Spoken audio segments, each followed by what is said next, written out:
And Tottenham was a bustling club, that stadium. God, I really hope that they're still fucking up next week, because that's a tough place for us to play. Tottenham, they hosted Villa. They got beat 2-1. Lo Celso in the 22nd minute opened the scoring up for the Spurs. Torres tied it up 7 minutes into stoppage time in the first half. And then maybe the most reliable Premier League striker, Ollie Watkins, in the 61st minute, gave Villa the second goal, gave them all 3 points.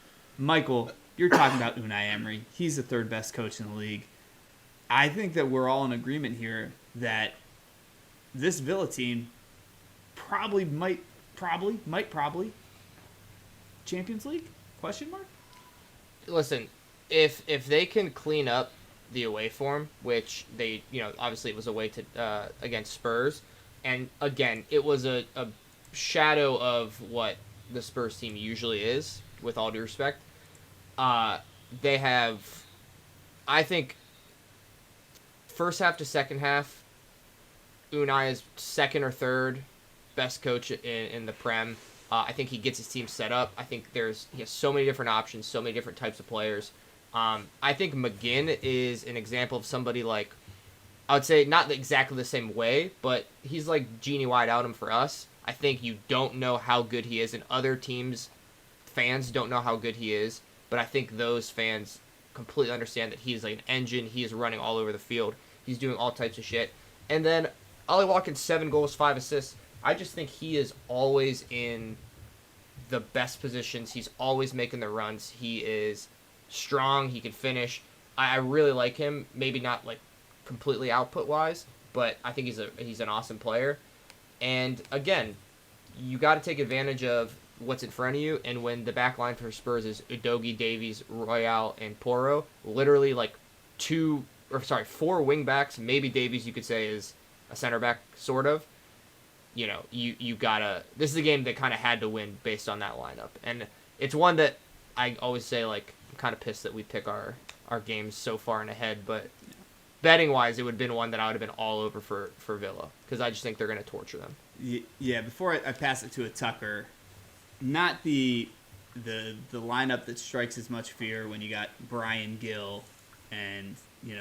Brennan Johnson's had some goals this season, whatever, but Oliver Skipp's coming off the bench. I know that Tottenham's been hit pretty bad with the injury bug, but I don't think we give anyone that leeway on this pod. I think every time someone's like, we have injuries, I'm like, everyone does. Like, you got to figure that out. So, Dylan, Nick? I didn't think the Spurs looked like the Spurs. I didn't think Spurs looked that bad. Honestly, if they have their normal center backs in instead of the injuries and dumb red cards, I think they're more in this game. And at this point, Tottenham is more addicted to offside goals than I think a brand new kid working on Wall Street is to cocaine at this point. Like, it happens all the time. Like, it's unbelievable. Like, I think in the last 3 games, they probably had 7 or 8 goals called off. Like, they're still playing Ange ball, and it's unfortunate, but they're a Madison away from still being the team that we had. But to your point, John, injuries happen. You have to deal with it, and it's more, I think, something where you're saying top 4. At this point, if we were saying, which I know we weren't, but people were saying Spurs could have been in the title race, at this point we should be talking about Villa being in the title race because they're only 2 points off of it, and the way they play that high line is one of the most risky, greatest things I think I've seen defensively in a while in terms of how in sync they are on just getting everyone to go offsides against them. Yeah, Nick, before I give it to you, Villa, 31 goals, joint second most in the Prem. Kind of crazy. Yeah, I was just going to say, you look at what I was saying about Chelsea and the lack of cohesion. This could not be more night and day. I mean, they're 33 games in the calendar year, and they're third in the Prem. I think it's only City and maybe Arsenal's ahead of them. I can't remember, but it's going to be interesting. I know it's the Conference League, but I think how deep they go in that will definitely play a role. How deep is the squad? And really, we love talking about Boxing Day. I mean, you're going to see you have City in 2 weeks, and then you go City Arsenal midweek weekend within 4 days of each other. So we'll see what that is, and then you go Brentford, Sheffield United, and then United, and that's a pretty decent run there, with everything getting jammed up. But they're awesome. They're so much fun to watch, and I just kind of hope that if they do make Champions League, I want to see Ollie Watkins stay. I would love to see him stay, but he's going to have a big price tag on him soon. So keeping him there would be interesting.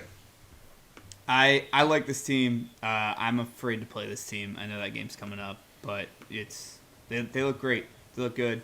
Also, I want to correct myself. Next week's game against Spurs at City, so I don't got to worry about the one stadium my team can't win in. It is at City. Unai, just unbelievable. All right,